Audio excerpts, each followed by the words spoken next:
जग गई है जवानी फरकती भुजान, आज कर कर को जग से हिला देंगे हम। चाहे आंधी चले चाहे तूफान चले, धूल में सारी शौकत मिला देंगे हम। जिनके बल पर मुझे आज ललकार हो, जिंदा रहने न देंगे जला देंगे हम।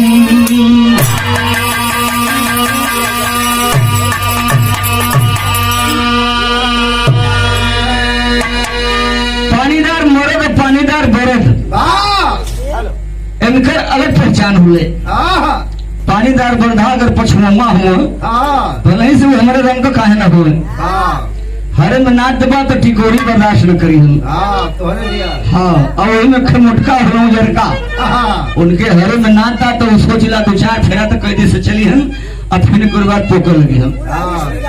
हरीश भी बिगाड़ दी हम, साथ साथ हरवाही के भी तोड़ दी हम। हाँ सिंगुरे में उनके करीब बड़ी समय लगी।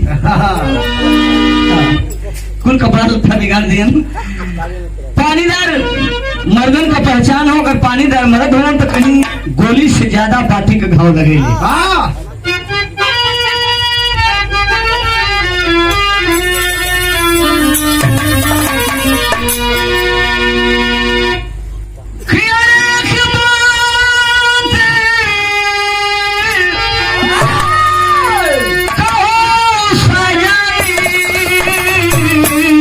गठियाला सुनरिया में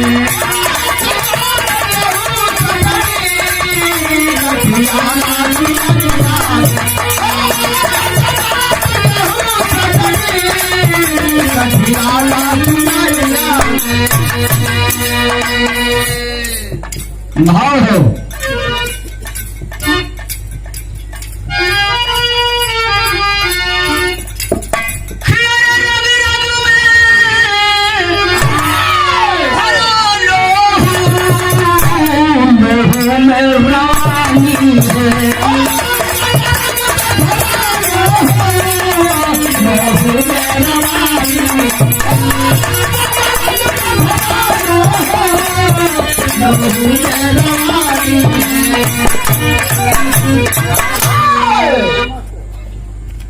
ये सही है, रग रग में भरा लोहू लोहू में रवानी है। तो जाएगा जंग में किसमें कितना पानी है।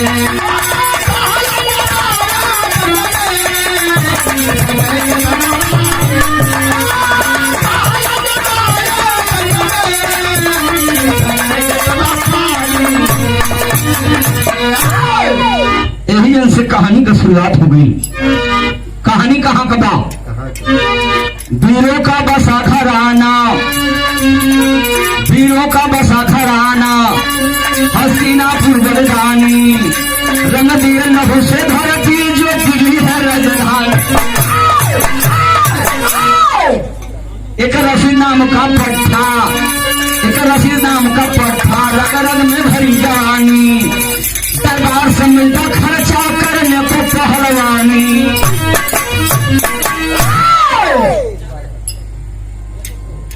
जहां पर भारत की राजधानी है, एक बार दिल्ली की धरती पर बादशाह अकबर का राज था। बादशाह अकबर का राज था, उसी के राज में एक रशीद नाम का पहलवान रहा करता था। एक बार दिल में उसके उमंग आयल, बहुत बढ़िया कुश्ती का ओजर रख दे का उठाला।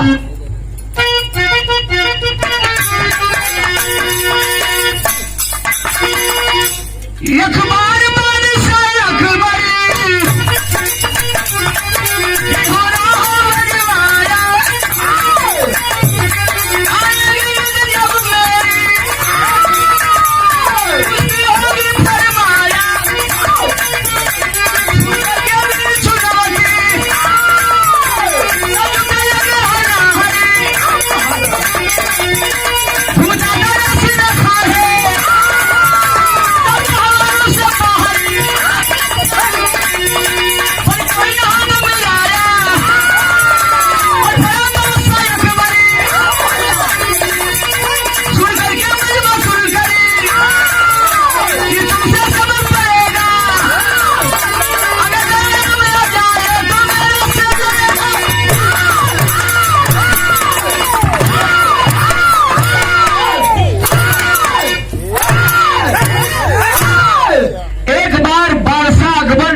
बजवाया, आएगी ईद जब मेरी कुश्ती होगी फरमाया। सुन करके वीर चुनौती सब जुटने लगे हैं नाहर। घूमता था रशीद अखाड़े सब पहलवानों से बाहर। तुमसे सबल पड़ेगा, कोई पहलवान और रशीद पहलवान से हाथ मिलाने के लिए तैयार नहीं थे। अनाउंसमेंट से स्पीकर छीन लिया। 50,000 लोगों की भीड़ है। वो भीड़ को देखते हुए कोई पहलवान हाथ नहीं मिलाया। यहाँ तक कि रशीद पहलवान को बादशाह अकबर आदेश किया कि शाही साफा देकर के हमारे पहलवान को सम्मानित हमारे राजमहल की ओर कर दे। यह चुनौती बर्दाश्त नहीं हुआ। 50,000 लोगों की भीड़ को चीरते हुए एक यादव वंश का बेटा, जिसको बताया गया लोरी के वंश का, जिसका नाम बताया गया सुखदेव पहलवान, भीड़ को चीरते हुए अखाड़े पर पहुंचा और जा करके हाथ मिलाना चाहता है। बादशाह अकबर कहा कि बेटा मैं जानता हूँ भली भांति तुम्हारे विषय में, तुम दयाराम के चेले हो बेटा ना, तुम्हारे बस की बात नहीं है कि हमारे पहलवान को पछाड़ दो। अगर दयाराम तुम्हारे गुरु आ जाए तब मेरा ये शेर लड़ेगा, मेरा बेटा लड़ेगा। इतने में बाबू आंख में आंसू भरकर सुखदेव पहलवान रोने लगे। कहला कि आप राजा हम प्रजा। हाँ, आप राजा हम प्रजा। राजा के मुंह से शोभा नाद था कि गुरु का अनादर करी। गुरु कहीं भगवान से ऊंचा दर्जा होले गुरु के, हमके कुछ कर ले हमरे गुरु के न कहीं। एक सवाल हो, हमरे सवाल का जवाब दे दी, आप राजा हुआ। वह राजा से सुखदेव पहलवान आंख में आंसू भर के एक बात कहूं।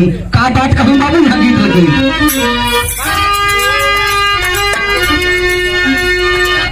अरे देवरा कहो तनी, अरे देवरा कहो तनी, पकाए भौजी तोहार कजारा बड़ा पकाए भौजी।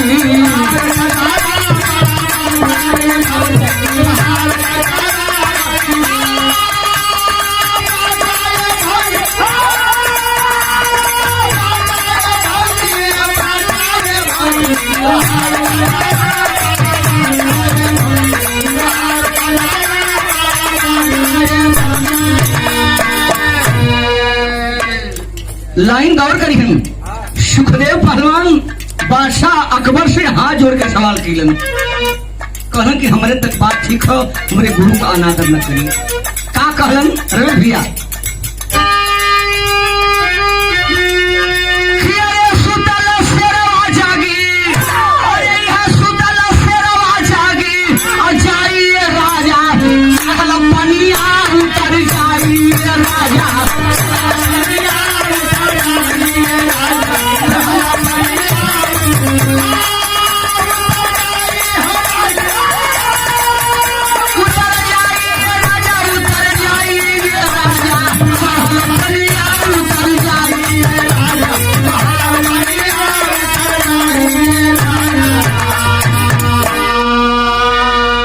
पहले रसीद के हमसे लड़ाला, जौने रसीद का व्याख्या करत हुआ, बखान करत हुआ, ओकरे बाद हमारे गुरु का नाम लिहा। पहले रसीद के हमसे लड़ाला, अरे हमारे हाथ से ताज अपने सिर बढ़ाला।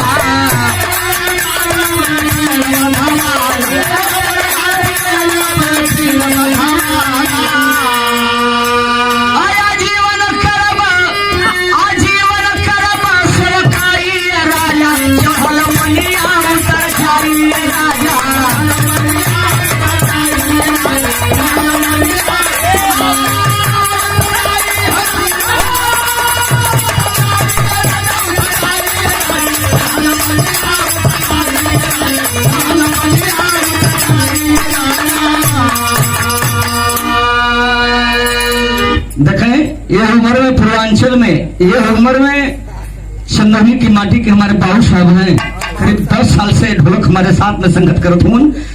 पूर्वांचल में कोई कलाकार ऐसा नहीं बचा कि मंच मुझे नहीं मिला होगा, लेकिन बाबू साहब जैसे तोहर उम्र बीते थे उससे तोहर जवानी आओ थे, तैसे खड़ा हो जा तो स्वागत कर नहीं ये अपने धरती पर अपने माटी पर तैसे हो जा।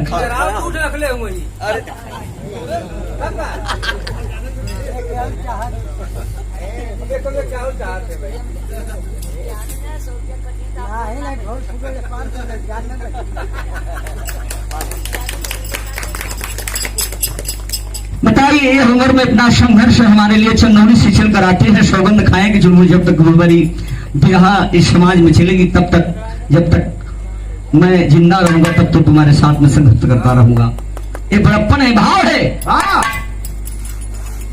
आजीवन करब शोकाई राजा चढ़ल पनिया उतर जाइए। राजा हुआ ठीक हो, एक बार रस्सी से हमके लड़ादा, हमारे गुरु का नादर मत करा। वह बात सुखदेव पहलवान के बात स्वीकार कर लिए। बादशाह अकबर राजा स्वीकार कर लिया। जंघिया नगोटा चढ़ा के जौनी से अपने सुखदेव गुरु से आशीर्वाद ले बदे चलन। उस समय सुखदेव गुरु आशीर्वाद का दिलन। यहाँ गीत लग गई।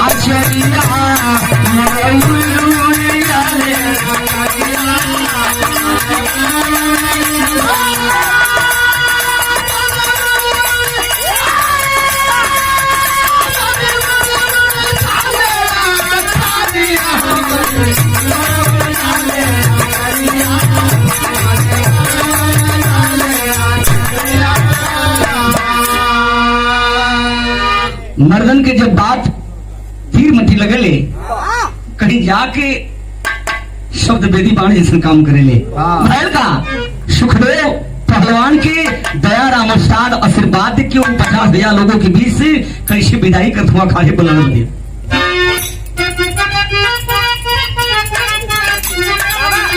चले सुखदेव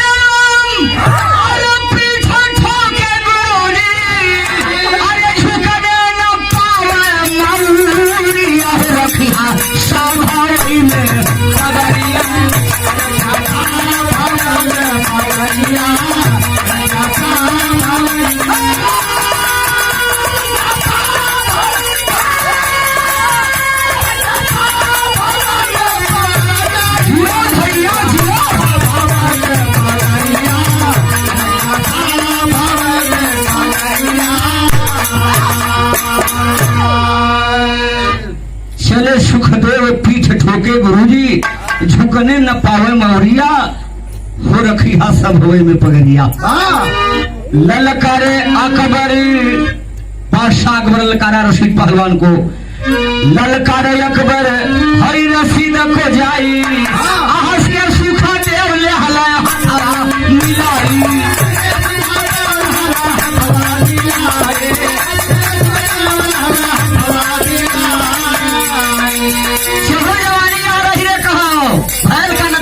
निकलल 3 मिनट भाग भाग जना पचवरे, अरे या खबरा कहीं न टांगारी हो रखना या भाई में पगड़िया।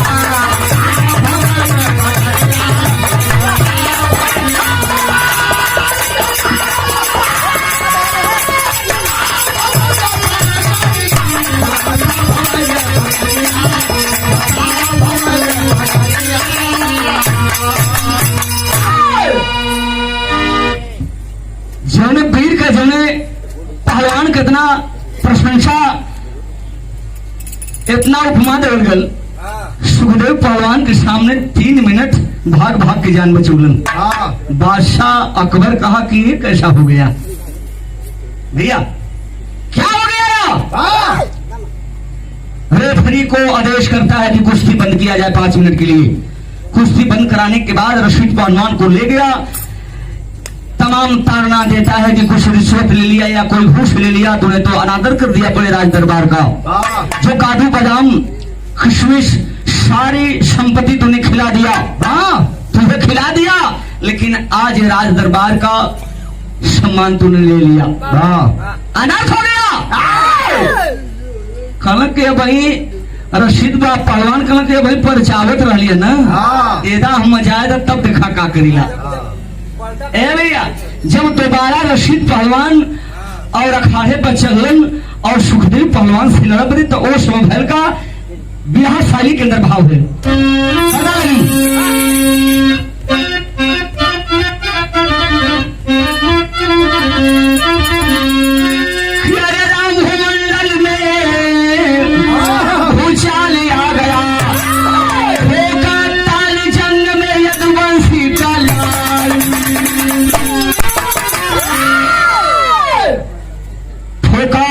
जंग में इरवंशी का लाल भूमंडल में भूचाला गया।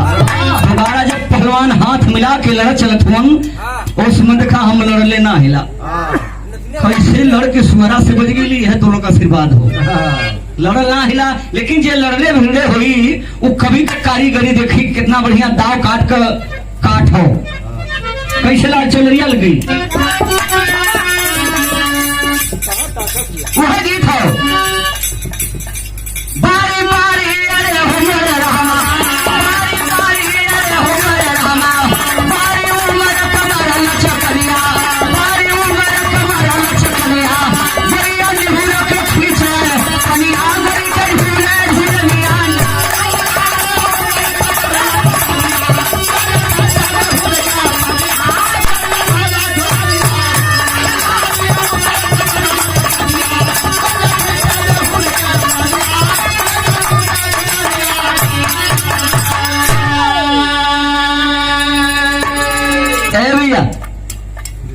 कितनी कोई पुरान गीत में दम रही।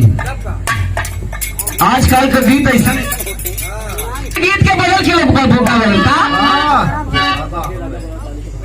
अरे राजा हमके बुलावे पानी राजा हमके बुलावे पानी के बहाना हो रना कैसे आई सजना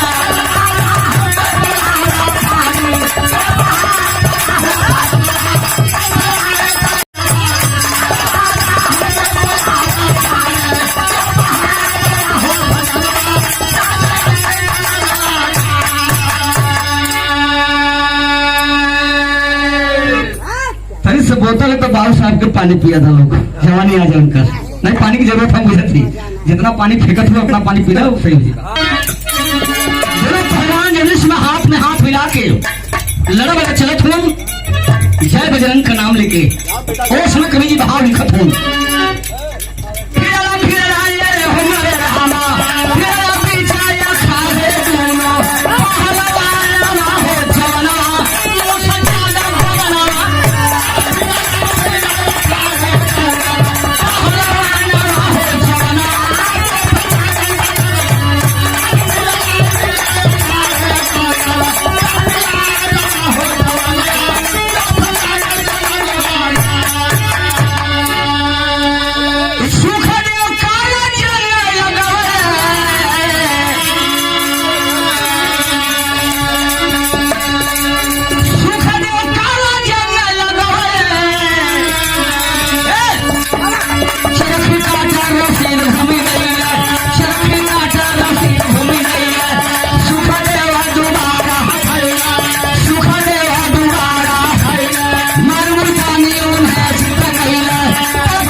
बाबू साहब हम तुमके करताल से सहारा देवा करताल एक बार तो हर जवानी आ जाती है ए भैया सुखदेव काला जंगल लगौले चरखी काट रशीद घूम गईले फिर दोबारा सुखदेव धैले मार मुल्तानी उन्हें चित कैले तब ए बाबू साहब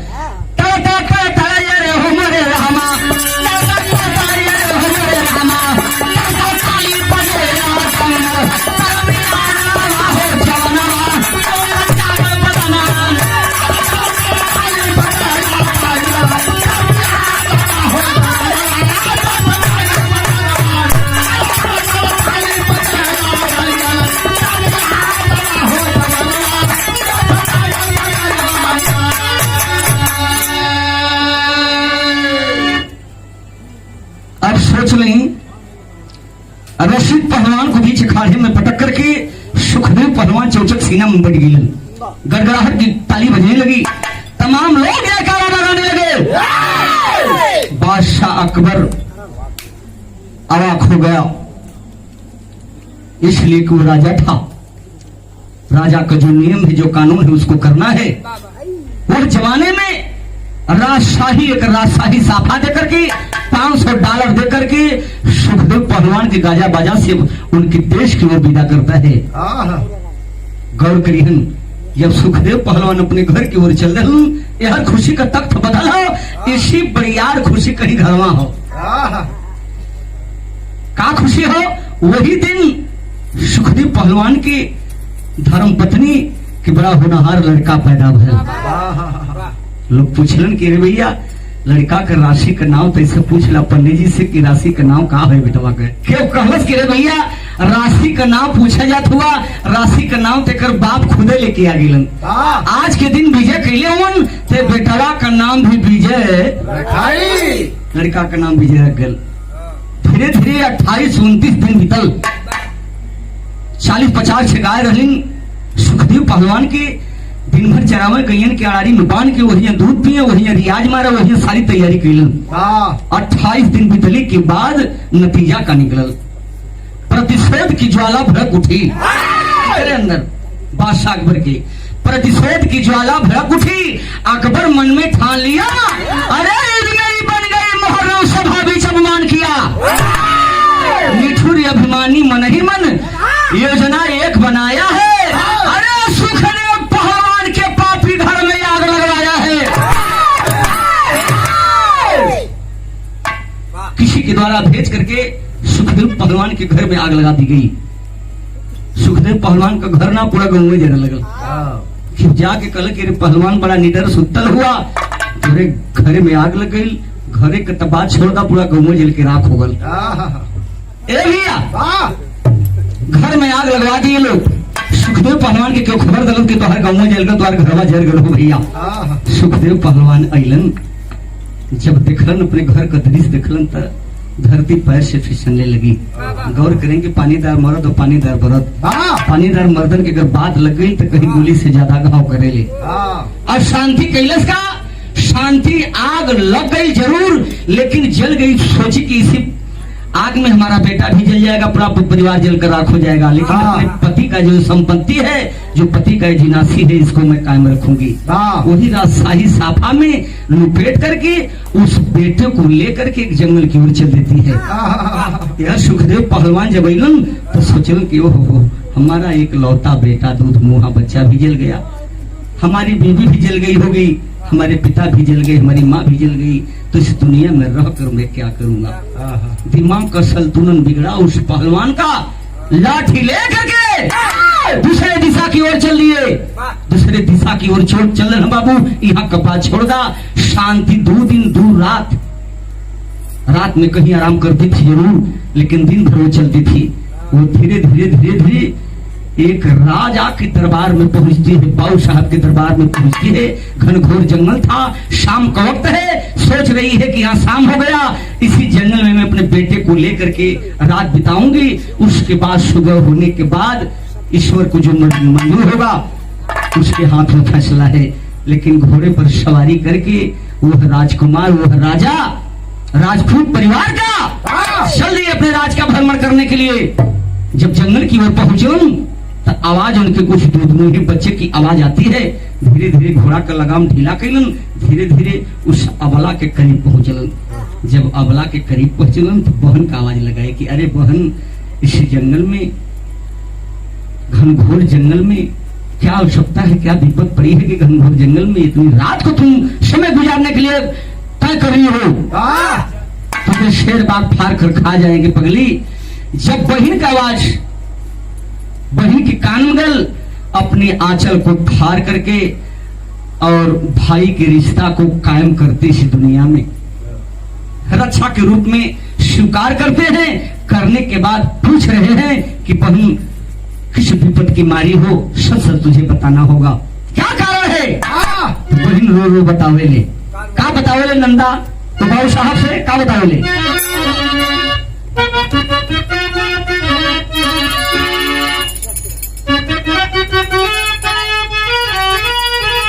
कि कला की बजारिया में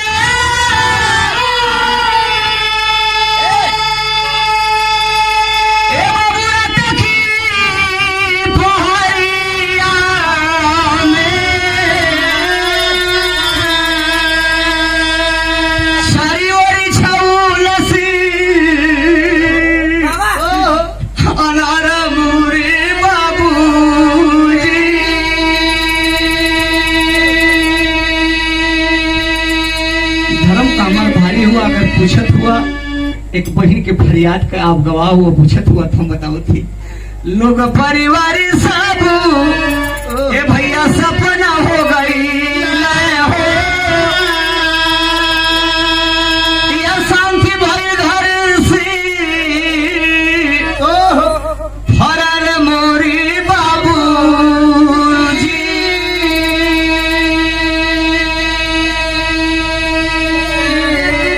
हमारे परिवार में कोई चिराग नहीं रह गया भैया दीपक बुझाने वाला रहने वाली कहाँ की हूँ सब कुछ बताने के बाद एक बात और बताओ ले बहनों ने बाबू साहब से कहा घन भर जंगलावा में वह पहुंची माया नावा हो और मिले का ठाकुर दिली अदार मोरी बाबूजी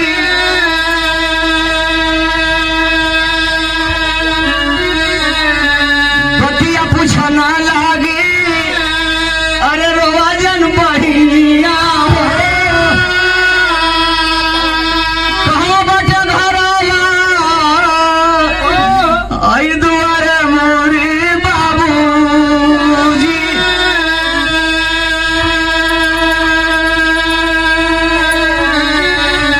भाई जाकर के उस कलाई को पकड़ लिए जुबान को बंद करने लगे कि बहन मत रो मैं एक राजा हूँ एक राजपूत परिवार से हूँ पगली तुझे कोई दिक्कत इस जंगल में नहीं होगी मेरा ये वादा है रहने वाली कहाँ की हो बहन इतना तो बता दे एक बात और बतौलस क्या बतौलस गीत लगी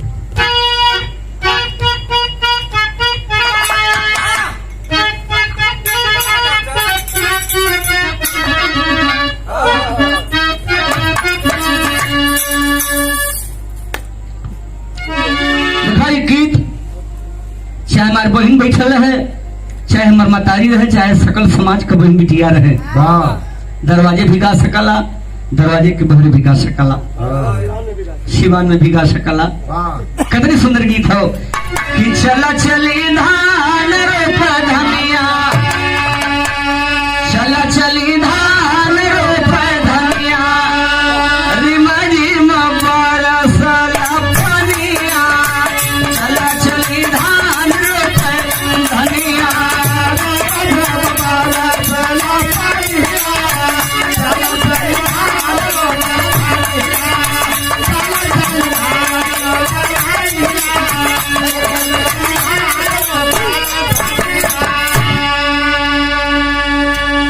यही के बदल के गवैया गावे लगलन जवन मजा आम के छाटनिया हो जवन मजा आम के छाटनिया सोवा मरचा धनिया में नाई जवन मजा आम के छाटनिया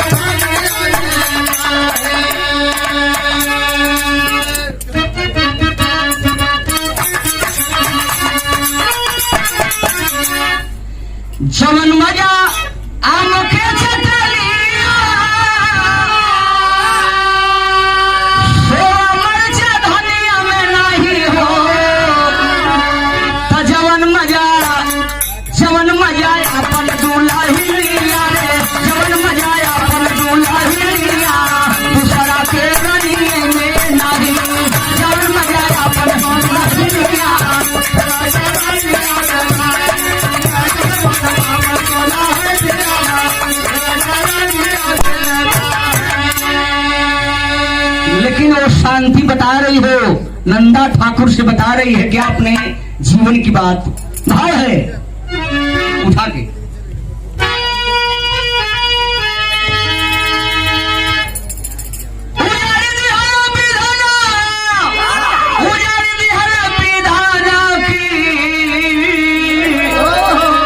बगिया उजार दिहल विधाना, यह लिखल का हमारे लीलार होगी।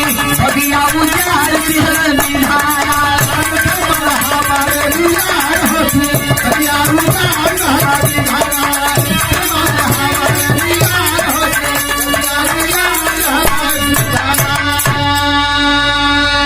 मिलके दुश्मन कौनो कैला दुश्मनिया, इतना हमारे जीवन का कहानी है सरकार। घरों में कौनो और लगवा अग्निया की, बगिया उजार दिहल विधाना, जर गए पूरा परिवार हो की। बगिया उजार दिहल विधाना, पूरा परिवार सरकार जल करके राख हो गई। हमारे धर्म के भाई आप हैं, तुरंत पालकी बुलवाए और राज दरबार से पालकी बुला करके बहन को सम्मानित अपने राजमहल में ले गए। राजमहल में ले जा करके उस बहन की और उस बेटे का पालन पोषण करने लगे। धीरे धीरे धीरे धीरे 7-8 वर्ष का दिन गुजरल। एक दिन बहन के चेहरा पर उदासी हो, आंख में आंसू हो। नंदा ठाकुर पूछ रहे हैं कि बहन, हमारे दरबार में कोई मंत्री या कोई रहने वाला हमारे दरबार का कोई अनादर किया तुम्हारा? तुम्हारे आंख में आंसू क्यों है, क्यों रो रही हो? बहन कलश की ना भैया ना, ऐसा कोनो बात ना हो। ऐसे ही याद के हो गयाल, चेहरा उदास हो गल या आंख में आंसू आ गल। उदासी का कारण का हो? उदासी लिया वाला के हो? बहन बतौलस कि भैया ई लड़कवा जब आपके छत्र छाया पलत हो, यही के बाप बहुत नामी पहलवान रहलन। अगर वो आज रहतन तो हमारे दिल के अंदर यह तमन्ना रहती कानी अपनी मती पहलवान बनोतन। नंदा ठाकुर के बात लगल, कहने की बहन ये भी तुम्हारा सपना पूरा होगा। आज के बाद कल से तुम्हारा बेटा केवल लड़ेगा और केवल स्कूल जाएगा और उसके बाद कोई नहीं काम करना है इसे। धीरे धीरे लड़का के लड़ावे लगलन, खियावे लगलन। धीरे धीरे 18-19 वर्ष के जब लड़का भयल हो भैया, 2-4 जिला में शोहरत हो गल। विजय पहलवान तो 2-4 जिला में शोहरत हो लगल। बहन से जाके पूछूं कि बहन आप करेजा जुड़ा गल? कहन कि भैया जुड़ाल तना तनी सर जुड़ा हो। एक जिला स्तर का दंगल रख के अपने आंख से हम देख ले कि हमारे विजय बेटा कैसे लड़त हो, उस दिन हमारे करेजा जुड़ा जाता। देश देश में पाती पठावल की बहन के बात सुन के विशाल दंगल का आयोजन रखल गल। रखले के बाद देश देश के पहलवान जब जुटा लगल तब भैल का गीत लगेली।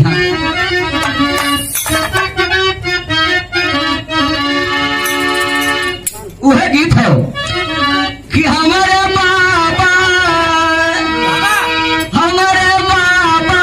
का पतारी अंगुलिया समारी नरुआ न कटुली।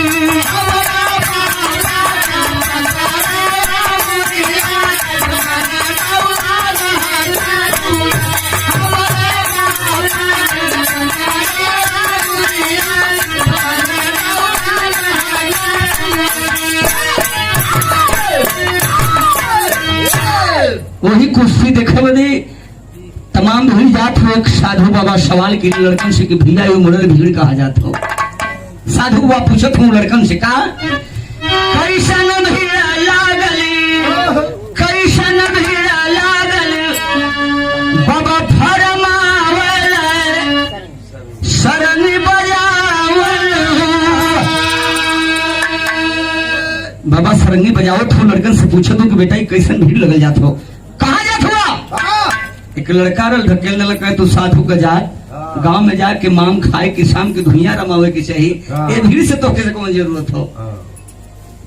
एक लड़का समझाया कि अनादर किसी साधु महात्मा को नहीं करना चाहिए। लड़का वो बताया कि ए बाबा, ये राजा के दरबार में एक नाम नहीं बताई बाबा, बहुत विशाल एक लड़का है, बहुत बढ़िया कुश्ती लड़त हो और देश देश के पहलवान जात हो वो कुश्तियां देखे बदे हम जाते। बाबा कहलन कि हम न मांगम, सरंगी गुदरी लेके चल बाबा कुश्ती देखे बदे।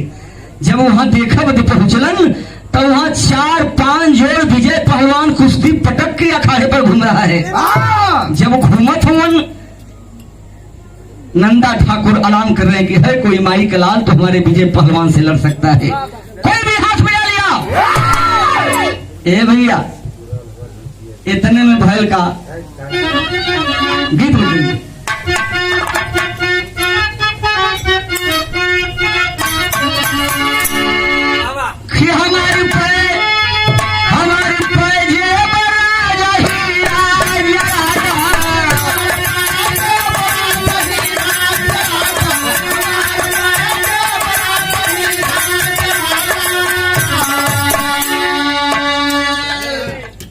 दुल्हन के सुहाग रात के बात रह गुलाम मुंह दिखाई में मांगत थे।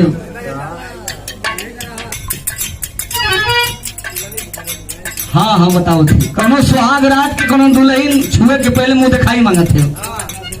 कल के करे बाद तो छुई हा लेकिन गुलाब मती रहल लगौले रहल कहे कि कुल हम जाते थे यार पहले कल के नहीं समझिए हमारे सवलिया सुनला हमारे पे जेवर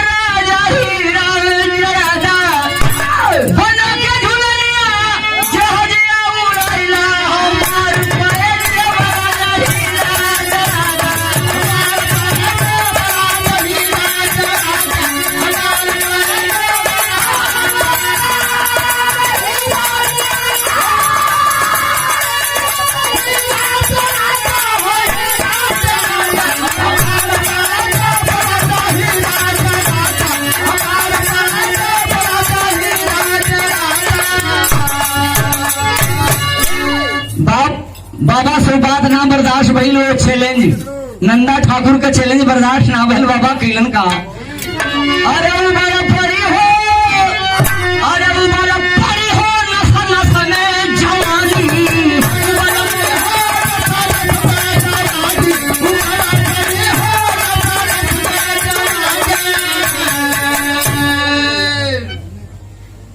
फेंकल गुदरिया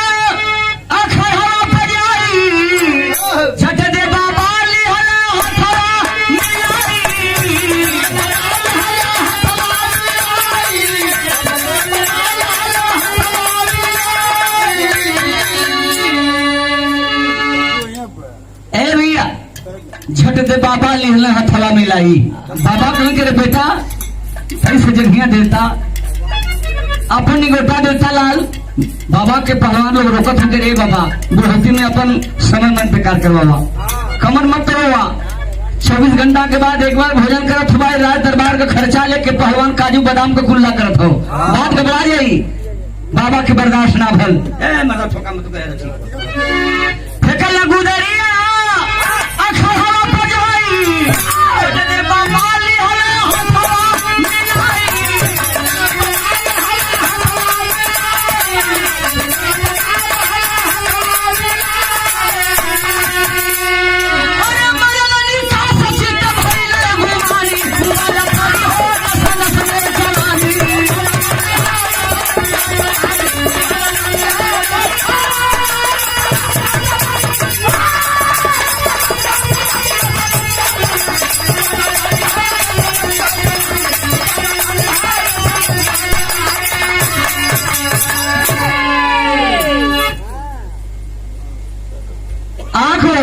बाबा निकास उठा के चौचक बीच अखाड़े में पहलवान को पटक दे विजय पहलवान को गड़गड़ाहट की ताली बजने लगी। सारे लोग आकर रह गए कि तो बाबा चमत्कार दिखा दिए।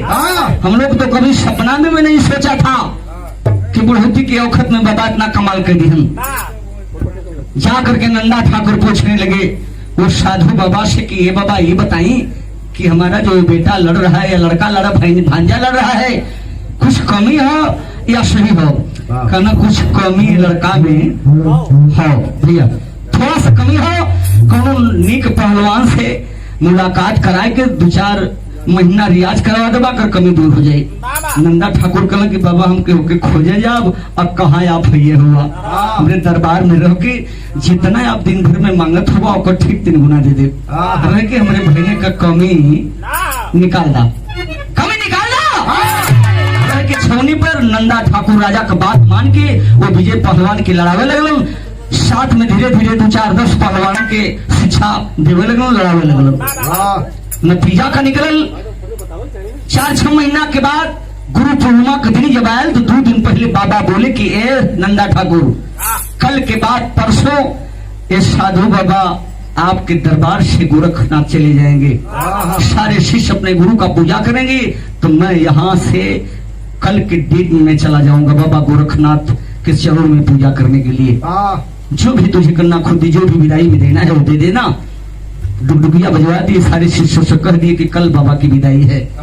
सारे शिष्य तैयार हो गए बाबा को विदाई करने के लिए, सब कुछ देने के लिए। लेकिन जो विजय पहलवान को लड़ा रहे थे बाबा नंदा ठाकुर के दरबार में, तो विजय पहलवान जा करके अपने माँ से कह रहा है कि माँ मैं अपने मेहनत की कमाई आज मैं अपने गुरु को क्या दूंगा, कल बाबा की विदाई है, क्या दूंगा माँ। दरबार में तो बहुत कुछ है लेकिन हमारे मेहनत की कोई अगर रूप है माँ तो दो। गुरु बाबा को दे करके आशीर्वाद दे ले। वही राजशाही साफा माँ देती है और 5 रुपया देती कि बेटा यही के ले जाए के दे के आशीर्वाद अपने गुरु जी का ले लिया।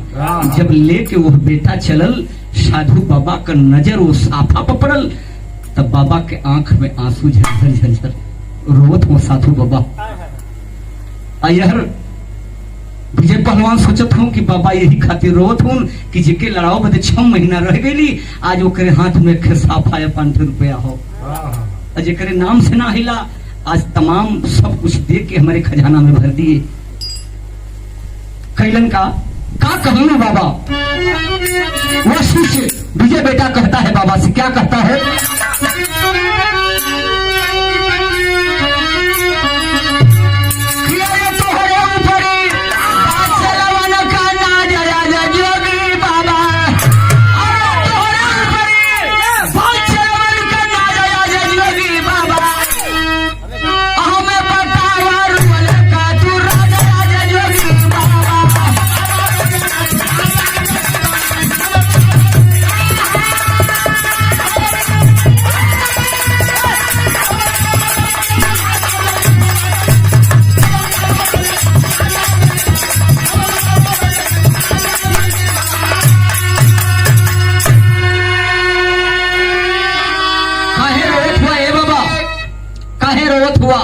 यही खातिर रोत हुआ ना कि जेके लड़ावा खातिर 6 महीना रह गई ओकरे हाथ में केवल 5 रुपया खेसाफा।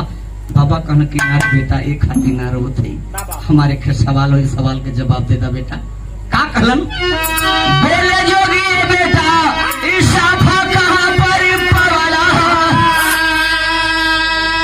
अब बुझली अग्निया में तू भी हुआ डाली दे वाला हो। बाबा कहलन कि बेटा 5 रुपया खातिर साफा खातिर ना रोत, खाली ये तने बता दा बेटा इस साफा तो कहाँ बोला।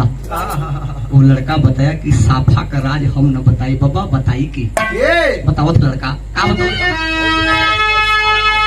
अरे बहुत दिनों से अरे खाली याद ताले राजा जोगी बाबा आ लेके भी छापुर करा मेरा यहाँ से राजा जोगी बाबा।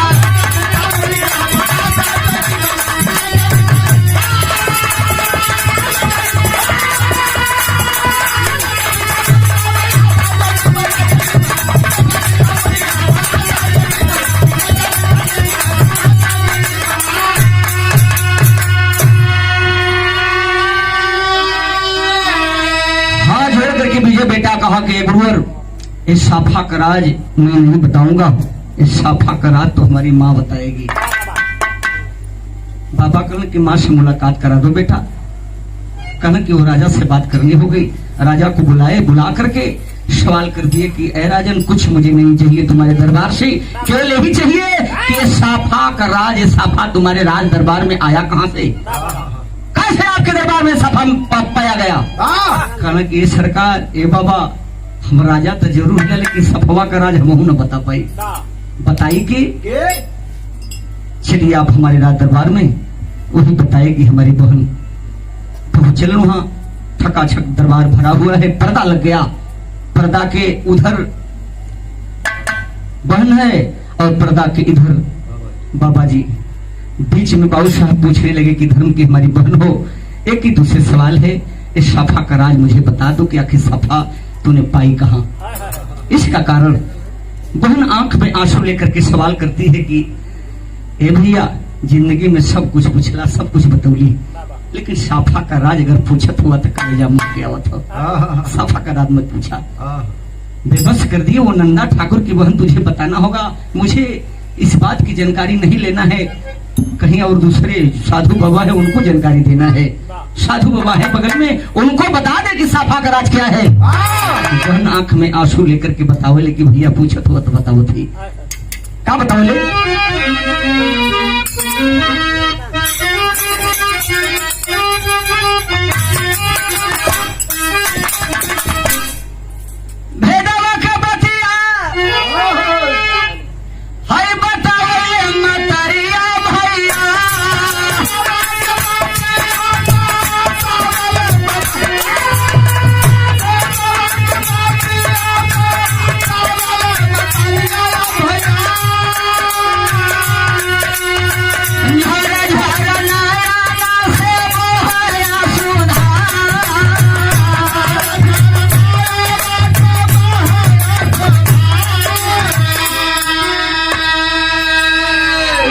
खाली बोला सब कुछ पूछला तो बड़ा निक कइला ये भैया।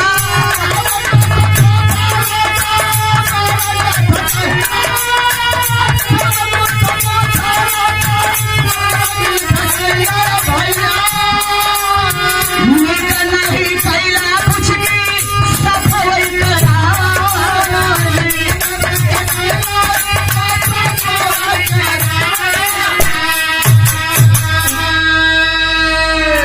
सब कुछ पूछला भैया, बड़ा निकला, बड़ा निक लगल हमें, लेकिन इस साफा का राज ना पूछे के चाहत रहल। अगर पूछत हुआ तब यह बतावे चलत थी क्या बताओ ले। आल्हा नंबर 3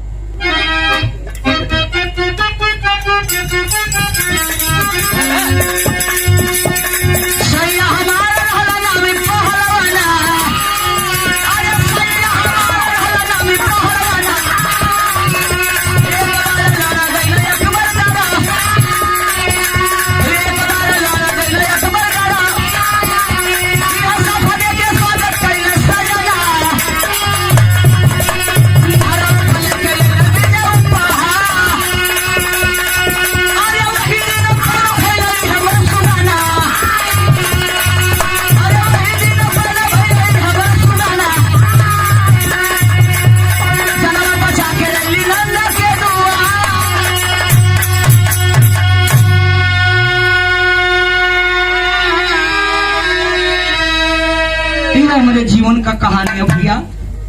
सैया हमार रहल नामी पहलवानवा, एक बार लड़ गई अकबर दरबार। यह साफा दे के स्वागत कैले सजना के घरवा पर लेके अइले विजय उपहार। वही दिन पैदा भइल है मुरसुगनवा, बचवा का विजय नाम रखायल सुधार। कौनो निर्मोहिया पापी दगवा कमैले, घरवा में देहला हुए अग्निया लगाए। जिंदा अग्निया में जल गए सिंदूरवा, जनवा बचा के लिए ही नंदा के। इतना बात सुनने के बाद गौर करेगी, वह बाबा वो पर्दा को खींच दिए। खींचने के बाद आंख जैसे सावन भादो का धार हो जाले। बाबू बाबा रोत हूँ, जटा बढ़ल हो। बाबा तो पहचान गए, लेकिन शांति नहीं पहचान रही इस बाबा को। बाबा एक बात कहलन, का कहलन आखिरी लाइन में,